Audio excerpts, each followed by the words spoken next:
तो मेरी माताओं बहनों, मीटिंग करने के बाद में अपने मित्र के घर जब मानव श्री कांशीराम साहब पहुंचते हैं तो अपने मित्र से कहा, ये मेरे भाई आज मैं घर से खाना खा करके नहीं निकला था, ऐसा करो कि अगर कुछ घर में सूखा रूखा रखा हो या भोजन रखा हो तो अपने इस भाई को थोड़ा सा खिलावा करके।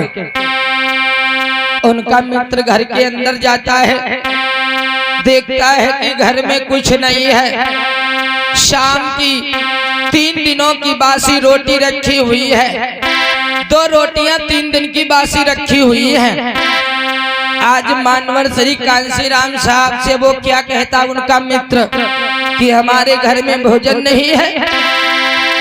मेरे भाइयों, उस मित्र ने क्या किया है, आज मानवर श्री कांशीराम साहब के आगे बैठ करके दोनों हाथ जोड़ करके रोने लगा और कहने लगा, हे कांशीराम साहब, आज मैं बहुत लज्जित हूँ और मेरे घर में एक भी अन्न नहीं है जो मैं तुम्हें खाना बना करके खिला सकूं।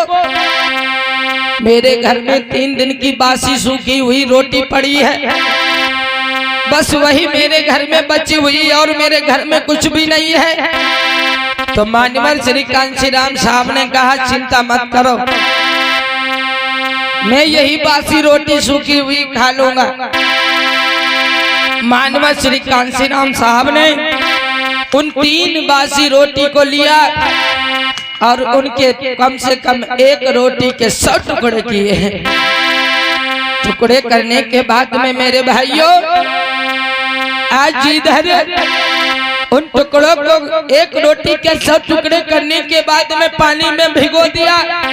भिगोने के बाद में उसमें थोड़ा सा नमक डाला है और नमक डालने के बाद में उसको सान लिया और मानवर श्री कांशीराम साहब लड़ुआ बना करके रोटियों को खाने लगे। आंखों से नीर की धारा बहने लगी। अरे मेरे बहुजन समाज के लोगों, तुम्हें जागना होगा, तुम्हें अपना शासन सत्ता लेना होगा। कब तक ये सूखी रोटियां खाते रहोगे? मानवर श्री कांशीराम साहब ने रोते हुए कहा, ये मेरे मित्र, आज के बाद में मैं ऐसा यहाँ करके जाऊंगा कि कोई भी मेरे बहुजन समाज का व्यक्ति सूखी हुई रोटी नहीं खाएगा। आज मेरे भाइयों, मानवर श्री कांशीराम सूखी रोटियां खा करके और फिर साइकिल से रात भर रुके, सवेरे साइकिल उठा लिया, लोगों की भारी से भारी तादाद में लेकर के मीटिंग करने के लिए रवाना हो गए। रास्ते में देखा कि गटर है और गटर में 3 पिल्ले पड़े हुए हैं। 3 पिल्ले पड़े हुए हैं, 2 पिल्ले उसी में मस्ती में सो रहे हैं, एक पिल्ला निकलने की कोशिश कर रहा है।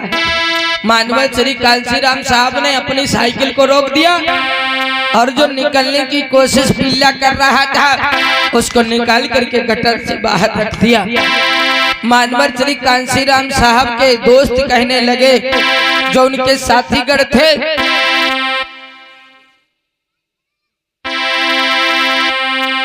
कहने लगे, कांशीराम साहब, आपने ऐसा क्यों किया? ये 3 पिल्ले पड़े हुए थे, 2 पिल्ले इसी में पड़े हुए हैं और एक पिल्ला निकाल करके आपने बाहर छोड़ दिया और 2 पिल्ले वहीं पर पड़े हुए आराम से सो रहे हैं। मानवर श्री कांशीराम साहब ने कहा, ए भैया, जो सो रहा है उसको सोने दो, उसको जगाने की आवश्यकता नहीं है। अगर तुम उसको जगाओगे तो वो भी तुम्हारा पाँव पकड़ करके खींच लेगा और वो भी कहेगा, आओ उसी गटर में पड़े रहो तुम भी। जो निकलने की कोशिश कर रहा है, जो आगे बढ़ने की कोशिश कर रहा है, उसकी नाव में धक्का लगा दो, उसकी नैया पार हो जाएगी।